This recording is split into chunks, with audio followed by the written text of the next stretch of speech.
this proposed potential overlap date is not nearly the most interesting thing in this article.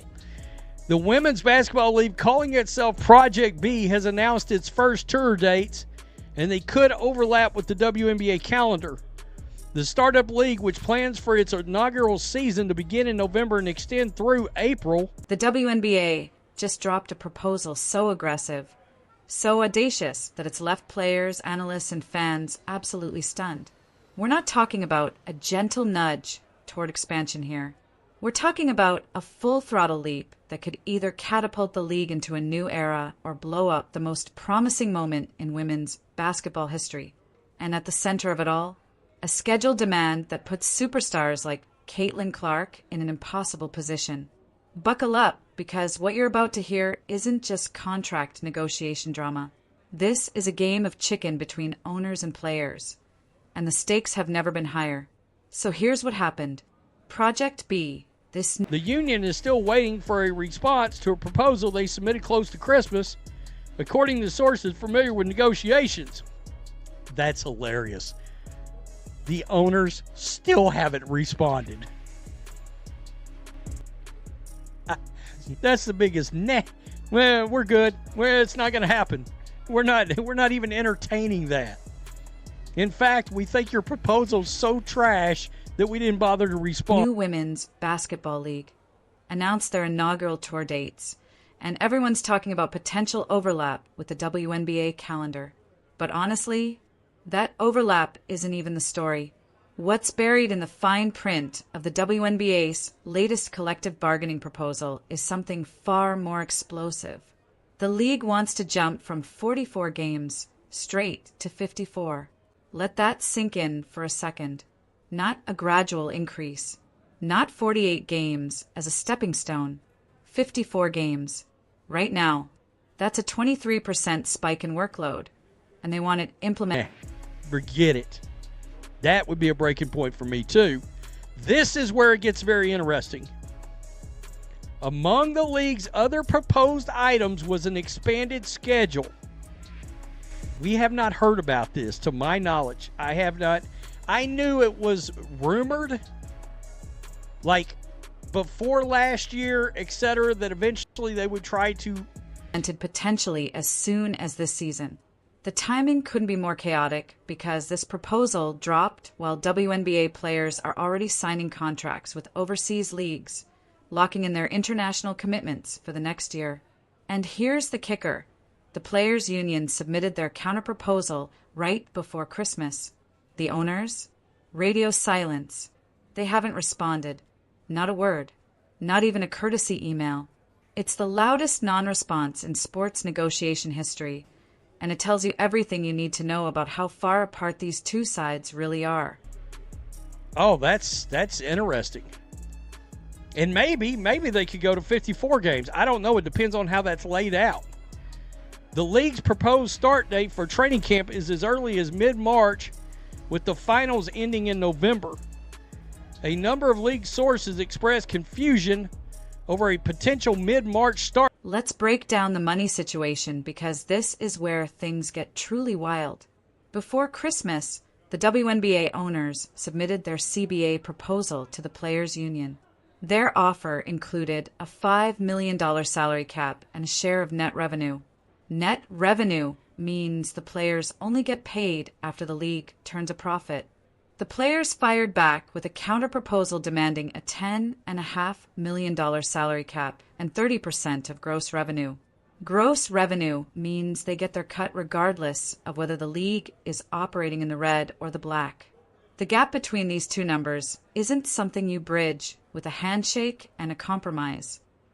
Provided they agree on the games, which I'm guessing they are. Look, if these players want to make more money, they're going to have to play more games too. That's a thing.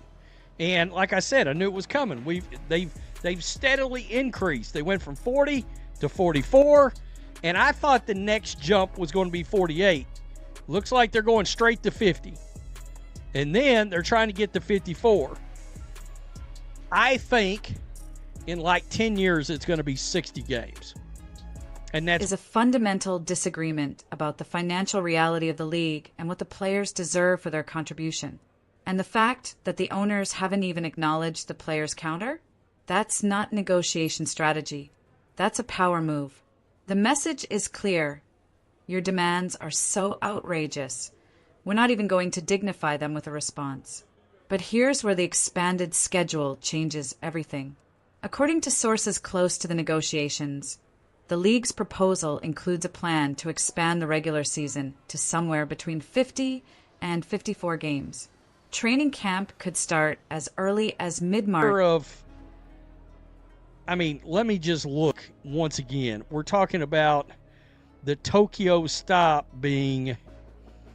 So it'd be a conflict potentially of 3 games. My guess would be the WNBA would ignore that. That's my gut feeling. They would literally be like, okay, training camp's going to start April 6th now. And avoid under this new system. And the finals would stretch all the way into November. Think about what that means practically. Last year, training camp didn't begin until April 27th, 2 weeks after the draft. The current CBA already allows the league to start training camp on April 1st, but they've never used that option. Why? Because the NCAA Final Four happens during the first weekend of April, and the WNBA has always been careful not to compete with their own talent pipeline. College basketball is where the next generation of WNBA superstars are discovered. It's where casual fans fall in love with certain areas where the league and another league could play nice. And if it's a matter of 3 days, why not figure it out? All right? Because, look, the one thing this league is going to give you an advantage of that Unrivalled's not, number one, it's 5-on-5. Number two, it's touring globally. That is going to help the WNBA, even though it's Project B, because it's bringing a larger audience to women's basketball. Instead of Unrivaled just being played in a dugout in Miami somewhere. Sport.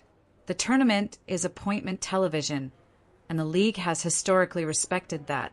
Now they're proposing to start training camp while March Madness is still happening. Multiple league sources are expressing confusion over this timeline, questioning how you're supposed to run training camp while college players are still competing for national championships. It doesn't add up unless the league believes they've reached a point where professional basketball is a bigger draw than the college game. Enter Project B. This isn't just another overseas league trying to poach talent during the WNBA offseason. This is a professional... Wow. 54 games. Tell me what you think. Are you down with another full 10 games? My gut feeling is it'd probably be like 3 or 4 years from now. But it sounds like we might go to 50 right off the rip if they get a deal done. Players. Organized, globally ambitious 5-on-5 league that runs from November through April, staging tournaments across Europe, Asia, and the Americas. Their Tokyo stop is scheduled for late March through early April 2027. Here's the key detail. It's not a full season commitment. Players would participate in these tournaments for 8 to 10 days at a time, jet-setting around the world, playing the traditional 5-on-5 format in front of international audiences. The contrast with Unrivaled couldn't be more stark. Unrivaled locked players into a full domestic season in Miami. Through the end of April 4, the 5-on-5 League is a global series of tournaments in Europe, Asia, and Americas. So I guess what I am supposed to take from this is basically it's going to be around 10 days at a time, 8 days at a time. Miami, essentially asking them to trade one grind for another. Project B is offering global exposure, massive paychecks, and a schedule that theoretically doesn't conflict with the WNBA calendar. Kelsey Mitchell and Sophie Cunningham have already signed, and there's a very real question about why we haven't heard more player announcements. Is the Players' Union instructing athletes to keep these signings quiet while CBA negotiations are still ongoing? Because At this point, the tournament tends to be the best advertisement of women's basketball outside of a Caitlin Clark game that there is. It's literally Caitlin Clark and then whatever's going on in the NC2A tournament. That is the best advertising of women's basketball. The league and the WNBA, the Players Union, are currently in As if a flood of stars suddenly announces they're committed to Project B, that fundamentally shifts the leverage in these talks. Now, let's talk about what 54 games actually means for the product on the court. The league went from 40 games to 44, and most analysts assumed the next expansion would be to 48. Instead, they're proposing a leap straight to 50, with 54 games potentially phased in over the life of the CBA. That probably breaks down something like 50 games in year 1, 52 in year 3, and 54 by the final year of the agreement. For context, Caitlin Clark just played 44 games in her rookie season. Under this proposal, she could be playing 50 games next year. That's 6 additional nationally televised matchups, 6 more sellout crowds, 6 more opportunities to grow the audience that's been driving record ratings and unprecedented media attention. If you're a broadcaster who just invested heavily in WNBA media rights, this is exactly what you want to hear. More inventory to sell, more advertising slots, more opportunities to capitalize on the Caitlin Clark effect. But here's the calculation the players are making. More games means more revenue opportunities for the league. More ticket sales, more sponsorship activation, more broadcasting deals. The question is whether players see proportional compensation for that increased workload. Because right now, the two sides aren't even in the same universe on revenue sharing. The league offered net revenue sharing, which means players only get a cut after the WNBA turns a profit.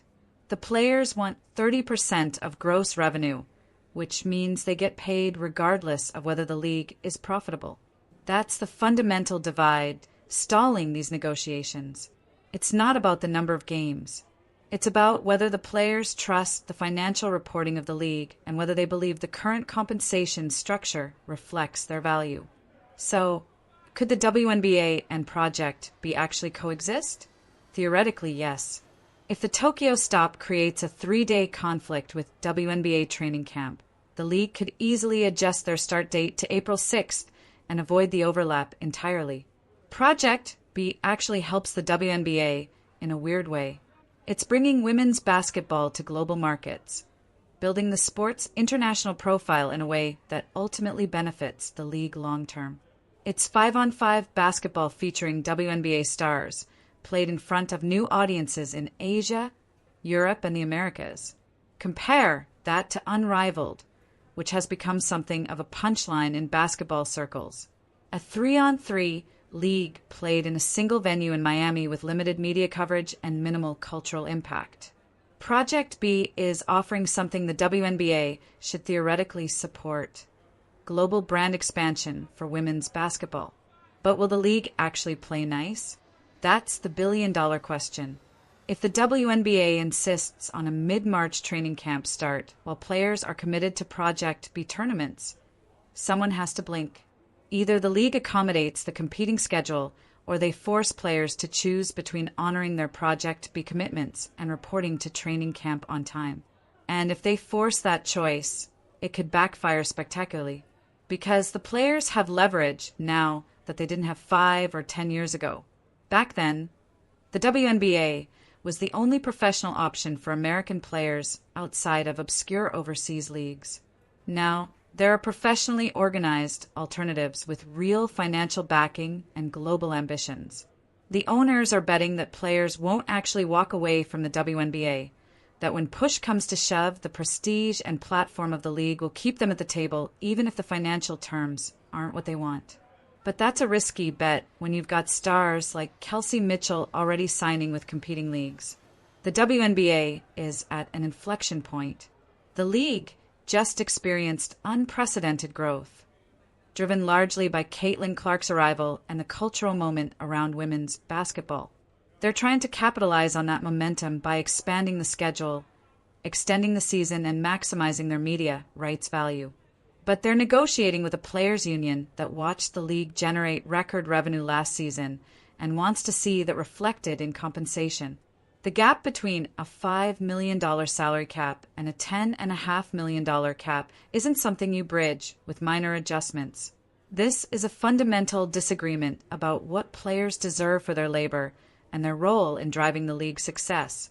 The 54-game proposal is ambitious. It shows the league believes in long-term growth and demonstrates confidence that the audience will support a longer season. It creates more inventory for broadcasters who just made massive investments in WNBA media rights. All of that makes business sense. But you can't implement a 54-game season without the players agreeing to play those games. And right now, the players are looking at a proposal that asks them to work 23% more for compensation that's less than half what they're requesting. The salary cap offer is nowhere close to their demands. The revenue sharing model is fundamentally different from what they want. The owners are gambling that players will accept the expanded schedule because it comes with some salary increases, even if those increases fall short of expectations. They're betting that alternative leagues aren't sustainable long-term options. They're betting that players won't sacrifice their WNBA careers over this negotiation. But what if that bet is wrong? What if players decide that Project B plus other overseas opportunities actually provide comparable or better compensation without the politics and media scrutiny of the WNBA? What if the top talent starts viewing the WNBA as one option among several rather than the pinnacle of women's basketball? That's the risk the league is running by stonewalling the players' proposal. The leverage has shifted. 10 years ago, walking away from the WNBA meant walking away from professional basketball entirely. Today, it means choosing between competing professional opportunities.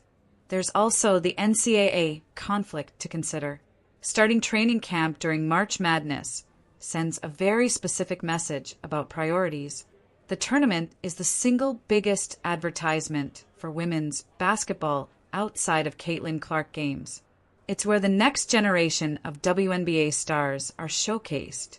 It's where casual fans engage with the sport and fall in love with players before they even enter the draft. Competing with that for attention seems counterproductive unless the league genuinely believes WNBA basketball is now a bigger draw than college basketball. Last season's ratings suggest that might actually be true, but it's also presumptuous to assume that momentum continues without the specific player who drove most of those numbers. The 54-game schedule would give us more Caitlin Clark games, more rivalry matchups, more opportunities for storylines to develop over a longer season. That's appealing from a fan perspective, but it also means more wear and tear on players who are already playing year-round between the WNBA season and overseas commitments. The players want more money, partially because they're being asked to do more. Not just more games, but more promotional appearances, more media obligations, more investment in growing the league's brand. The workload has increased dramatically, and the compensation structure hasn't kept pace. When the owners refuse to even respond to the players' counterproposal, understand what that silence represents. It's not just negotiation tactics. It's a statement about who holds power in this relationship. The owners believe they can wait out the players, that economic reality will force the union to accept less favorable terms. But the players have never had more leverage than they do right now. The league needs them more than they need the league, at least for the top tier of talent. If this negotiation breaks down, if we're looking at a delayed or canceled season, the damage to the WNBA's momentum could be catastrophic. The league just convinced broadcasters to invest heavily in media rights based on projections of continued growth. A work stoppage means those projections fall apart. Networks lose faith. Sponsors get nervous. The casual fans who just discovered the WNBA last season move on to something else. This CBA negotiation isn't just about salary caps and revenue sharing percentages. It's about whether the WNBA can capitalize on this moment of unprecedented attention or whether internal conflict squanders the opportunity. The 54-game proposal could be brilliant or disastrous depending on execution. More games means more revenue potential, but only if the product remains compelling and the stars are actually playing. If players are injured from the expanded workload, if they're resentful about compensation, if the quality of play suffers, then more games just means more mediocre basketball. So here's the real question. Was proposing a 54-game schedule while offering a $5 million salary cap an actual negotiation strategy, or was it designed to fail? Because those two numbers don't seem compatible. You can't ask players to work significantly more while offering compensation that's less than half what they're requesting. Either the league believes the players will cave and accept those terms, or they're prepared for a prolonged negotiation that could threaten the entire season. And given the deafening silence since the players' counter-proposal, it seems like the owners are comfortable letting this play out, even if it means risking all the momentum the league just built. So what happens next? Do the players accept an expanded schedule for less money than they believe they deserve? Does the league increase their salary cap offer to make 54 games actually palatable? Or are we heading toward a work stoppage that could derail the WNBA's best opportunity for sustainable growth? This negotiation is going to define the league's future for the next decade, and right now, nobody's blinking.